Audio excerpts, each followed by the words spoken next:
7 September दैनंदिन ज्ञानेश्वरी अध्याय 18 सर्व गीतार्थ संग्रह योग अलंकापुरी पुण्यभूमी पवित्रम ते नांदतो ज्ञानराजा सुपात्र तया आठविता महापुण्यराशी. नमस्कार माझा सद्गुरु श्री ज्ञानेश्वरांसी. परी विषय म्हणती बुद्धी अंगी सुनी अविधी प्रवर्तती ते जी निषिद्धी कुव्यापारी तेत कृमी कीटक लोष्ट जे देलाती निकृष्ट तया नाम ते अनिष्ट कर्मफळ का स्वधर्मा मानु देता स्वाधिकारो पुढा सुता सुकृत की जे पुसता आमराया ते इंद्रादिक देवांची देहे लाहिजती सव्यसाची तया कर्मफळा इष्टाची प्रसिद्धी गा.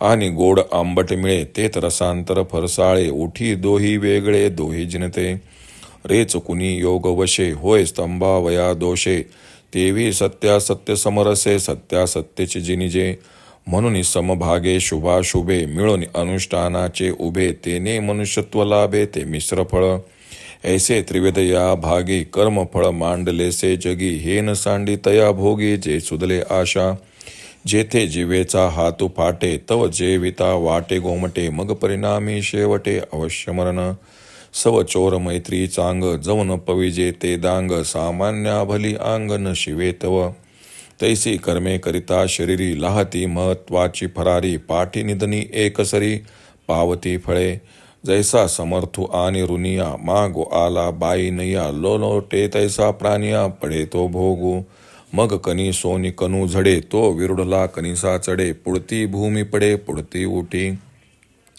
तैसे भोगी जे फळ होय ते फळांतरे वित जाय चालता पाव पाय जिनी जे जैसा उताराची सांगडी टाके ते ऐलीच थडी तेवी न मुकी जती ओढी भोग्याची पै साध्य साधन प्रकारे फळ भोगू तो पसरे एव गोविले संसारे अत्यागी ते एरवी जाईच्या फुला फाकणे त्याची नाम जैसे सुकणे तैसे कर्म मिशेन करणे केली जी हे बीजची वरोसी वेचे तेत वाढती कुळवाडी खांचे तेवी फळत्यागे कर्माचे सारिले काम ते सत्वशुद्धी सहाकारे गुरुकृपा मूर्त तुषारे सासी नलिनी वो देवोसरे द्वैत दैन्य तेव्हा जगता भासमिशे स्फुरे ते त्रिविध फळनाशे एत भोगता भोग्य अपेसे नेमाले हे घडे ज्ञान प्रदानुवा ऐसा संन्यासो जया वीरेशा तेची फळ भोग सोसा मुकलेगा आणि येणे किर संन्यासे जे आत्मरूपी तिटी पैसे ते कर्म एक ऐसे देखणे आहे पडून गेली या भिंती चित्राची केवळ होय माती का पहालेया राती अंधारे उरे जे रूपची नाही उभे ते सावली काह्याची शोभे दर्पणे विनबिंबे वदन केपा फिटलिया निद्रेचा ठावो कैचा स्वप्नासी प्रस्तावो मग साचका वावो कोण म्हणे तैसे गा संन्यासे येणे मूळ अविद्येसीची नाही जिने मातीयेची कार्य कोणे घेपी दिजे म्हणून संन्यासीये पाही कर्माची गोठी किजेल काही परी अविद्या आपला देही आहे जे का जे कर्तेपणाचे निथावे आत्मा शुभाशुभी धावे दृष्टी भेदाचे रानिवे रचली सेजे तैतरी गा सुवर्मा बीजावळी आत्मया कर्मा अपाडे जैसी पश्चिमा पूर्वेसी गा ना तरी आकाशा का आभाळा सूर्या आणि मृगजळा बीजावळी भूतळा वायूची जैसी पांगरोनी नैची उदक असे नैची माझी खडक परी जानी जे का वेगळी क कोडीची ते परंतु विषयासक्तीने जे अविधीची पर्वा न करता निश्चित आचरण करता त्या कर्मफळात कृमी कीटक अथवा मृत्तिकादी स्थावर देहप्राप्ती होणे अनिष्ट कर्मफल होय किंवा स्वधर्माला मान देऊन आपल्या अधिकारानुसार वेदाज्ञेप्रमाणे जो सत्कर्माचरण करतो तेव्हा अर्जुना त्यांना इंद्रादिक देवतांचे देह प्राप्त होतात. असे जे कर्मफळ ते इष्टफळ म्हणून प्रसिद्ध आहे आणि गोड आंबट यांच्या मिश्रणाने ज्याप्रमाणे या दोहोहून भिन्न पण रुचीने श्रेष्ठ असा तिसराच रस उत्पन्न होतो किंवा योगाभ्यासाने रेचक बाहेर सोडणारा वायू जर थांबविला तर तो जसा निश्चल कुंभक आज सोडून धरलेला वायू होतो तसे सत्य व असत्य यांच्या मिश्रणाने सत्य असत्याला जिंकणारा तिसराच अनिर्वचनीय प्रकार निर्माण होतो. म्हणून शुभाशुभ कर्माच्या समाचरणाने मनुष्य देहाची प्राप्ती हे मिश्रफळ होय. जगात असे 3 प्रकारचे कर्मफल आहे. जे फलभोगाच्या आशेत गुंतले आहेत त्यांना कर्मफल सोडत नाही.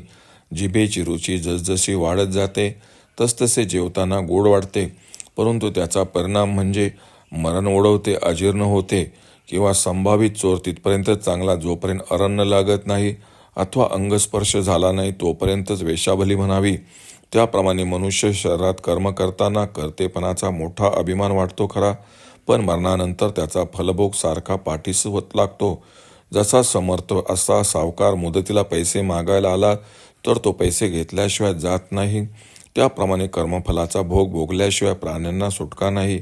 कंसाचे दाणे खाली पडतात, ते रुजून पुन्हा कंसे येतात, पुन्हा ते खाली पडून पुन्हा त्याला कंसे यावीत असा क्रम चालू असतो. तसे मागील कर्मफल भोगण्यासाठी जे शरीर प्राप्त होते त्यात आणखी फल देणारी इतर कर्मे होतातच.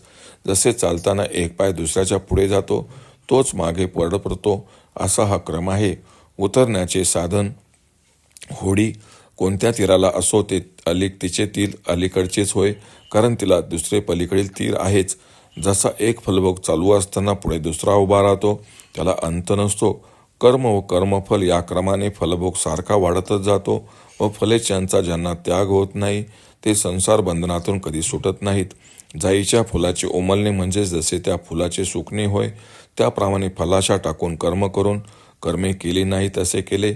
बियांचे धान्य जेव्हा पोटगीस खर्च होते तेव्हा वाढणारा शेतकीचा व्यापार नाश पावतो. तसे कर्मफलाचा त्याग करून ज्याची कर्माचे ज्ञान काम संपून टाकले असते तेव्हा त्यांना अंतःकरण शुद्धतेचे सहाय्य मिळून श्री गुरुच्या अमृत वर्षाने उदयास आलेले आत्मबोधाने द्वैतरूपी दैन्य लयास जाते. अशा वेळी ज्या 3 प्रकारच्या कर्मफलापासून सर्व जगताती प्रपंच निर्माण होतो त्यांचा नाश होऊन भोगता व भोग्य आदी व्यवहार आपोआप थांबतात. हे वीरश्रेष्ठा अर्जुना, ज्यांना हा ज्ञानप्रधान संन्यास साधला तेच कर्मफलाच्या बंधनातून मुक्त होतात. आणि अशा प्रकारच्या संन्यासाने जेव्हा आत्मस्वरूपाची ओळख होते तेव्हा मी कर्म करता हे कर्म असा दृष्टीभेद तेथे असतो काय?